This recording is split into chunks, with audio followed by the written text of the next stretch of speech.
मकबूजा बीत अल-मक़दस। इसराइल ने 7 रोज़ा जंग बंदी की मुद्दत ख़त्म होते ही जुमा को फ़लस्तीनी इलाक़ों पर फिर वहशियाना बमबारी शुरू कर दी। हमास के ज़ेर कंट्रोल वज़ारत का कहता है कि जुमा के रोज़ किए गए हमलों में कम अज़ कम 178 फ़लस्तीनी शहीद और सैकड़ों ज़ख्मी हो गए हैं। इसराइली फ़ौज का कहता है कि इसने गुज़श्ता रोज़ अपनी ज़मीनी, फ़िज़ाई और बहरी कार्रवाइयों में खान यूनस, रफ़ाह, शुमाली और जनूबी व शुमाली गज़ा में 200 अहदाफ को निशाना बनाया है।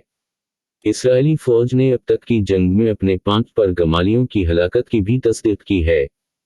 इसराइली वज़ीर बराए कौमी सलामती इतिमार बिन गोमीर ने समाजी राबिते की वेबसाइट मैकस पर बयान में कहा है कि इसराइली फ़ौज को अपनी पूरी ताकत के साथ गज़ो वापस लूटना चाहिए ताकि 7/10 की हौलनाकियां कभी वापस न आएं। इन्होंने बना समझौते, बना मुआहदे के हमास को तबाह करने की अज़्म का भी इजहार किया है। सरबराह अक़वाम मुत्तहिदा अंटोनियो गुतेरेस ने गज़ा में जंग के दोबारा आगाज़ पर सख्त अफसोस का इजहार किया है। सोशल मीडिया पर जारी बयान में इन्होंने कहा इन्हें अभी उम्मीद है कि जंग बंदी की तजदीद मुमकिन है।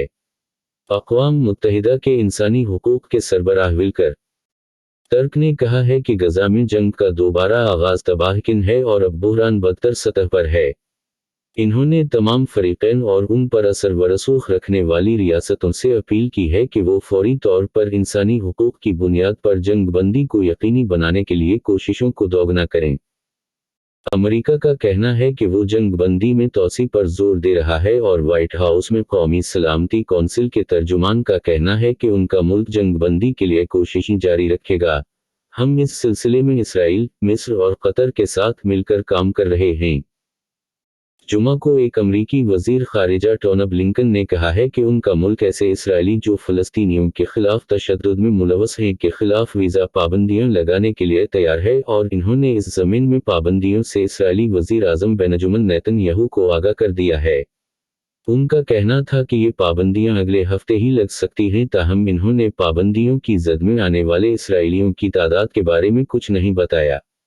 पोप फ्रांस ने इसराइल के सदर इसहाक हर्ज़ोग के साथ खुसूसी टेलीफोनिक गुफ्तगू में गज़ा पर इसराइली हमलों के लिए दहशतगर्दी का लफ्ज़ इस्तेमाल किया है।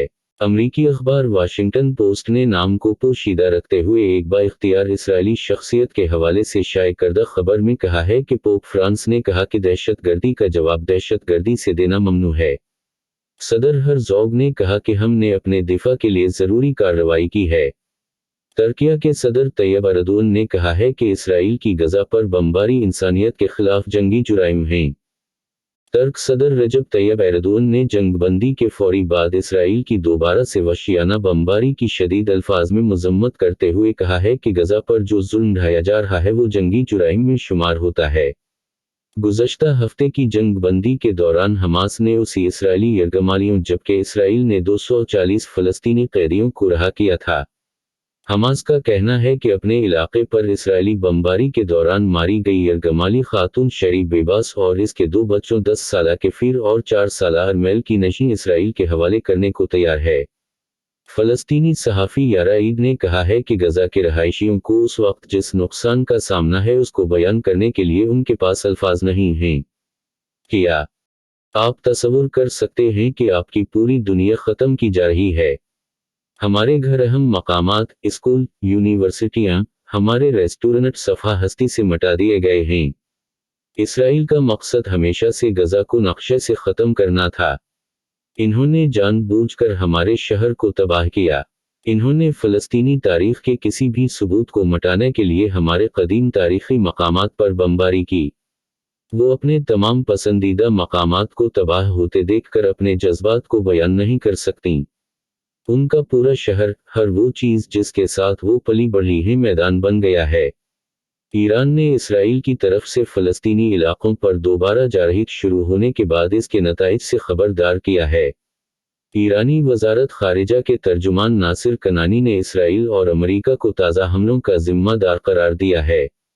सोशल मीडिया प्लेटफॉर्म पर एक बयान में तर्जुमान का कहना है कि नई जारहीत और कत्ल आम की तमाम तर सियासी और कानूनी जिम्मेदारी इसराइल और अमेरिका पर आयद होती है। सऊदी वज़ीर दिफा शहज़ादा खालिद बिन सलमान से ईरानी अफ़वाज के chief of staff major general Mohammad Bagheri ने टेलीफोन पर राब्ता किया है। दोनों रहनुमाओं ने अस्करी और दिफाई शुबे में दो तरफा ताल्लुकात का जायजा लिया और बाहमी दिलचस्पी के मुतअद्दिद मौज़ूआत पर तबादला ख्याल किया।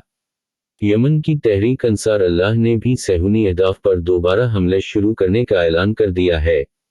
सोशलिस्ट हस्पानवी वजीर आज़म पेडरो सांचेज़ की तरफ से एक इंटरव्यू में यूरोपीय यूनियन को फ़लस्तीनी रियासत को तस्लीम करने के बयान के बाद इसराइल ने स्पेन से अपना सफ़ीर वापस बुला लिया है।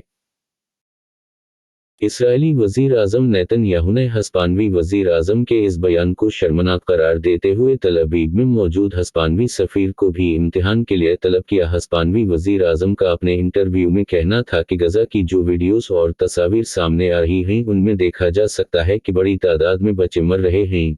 हमें इस हवाले से सख्त तहफ़्फ़ुज़ात और शुकूक हैं। यूरोपीय यूनियन फ़लस्तीनी रियासत को तस्लीम करे ताकि इसराइल फ़लस्तीन तनाज़ुर को ख़त्म करने, खित्ते को मुस्तहकम करने में मदद मिल सके। आलमी इदारा सेहत का कहता है कि गज़ा के इलाके में निज़ाम सेहत तबाह हो चुका है। इलाके के हस्पताल हॉरर मूवीज़ जैसे नज़र आ रहे हैं। यूनिसेफ ने इसराइल और हमास के दरमियान एक हफ्ते की आर्जी जंगबंदी के खात्मे के बाद अदम फ़ालियत को बच्चों के कत्ल की मंजूरी देने के मुतरादिफ करार दिया है। बरतानिया के बादशाह चार्ल्स ने दुबई में कोप 28 सरबराही इजलास के मौका पर इसराइली सदर आइज़ुक हर्ज़ोग से मुलाकात की है। अल जज़ीरा की रिपोर्ट में इसराइली मीडिया के हवाले से कहा गया कि इसराइली सदर ने बरतानवी बादशाह से कहा कि वो मुग़वियों को वतन वापस लाने की कोशिशों को आगे बढ़ाने के लिए अपना सिफारती असर व रसूख इस्तेमाल करें। सऊदी अरब का 24वां इमदादी तैयारा मिस्र के अल अरीश हवाई अड्डे पर आ गया है। शाह सलमान इमदादी मरकज़ की 14 एम्बुलेंस भी गज़ा पहुंच गई हैं। बैनुल-अक़वामी फ़ौजदारी अदालत के प्रोसिक्यूटर करीम खान इसराइली हमलों में जिंदा बच जाने वालों और मुतासिरीन के ख़ानदानों की दरख्वास्त पर इसराइल पहुंच गए हैं। आईसीसी ने कहा कि करीम खान मकबूजा मगरिबी किनारे में रामल्लाह भी जाने वाले हैं जहां वो सीनियर फ़लस्तीनी हुक्काम से मुलाकात करेंगे।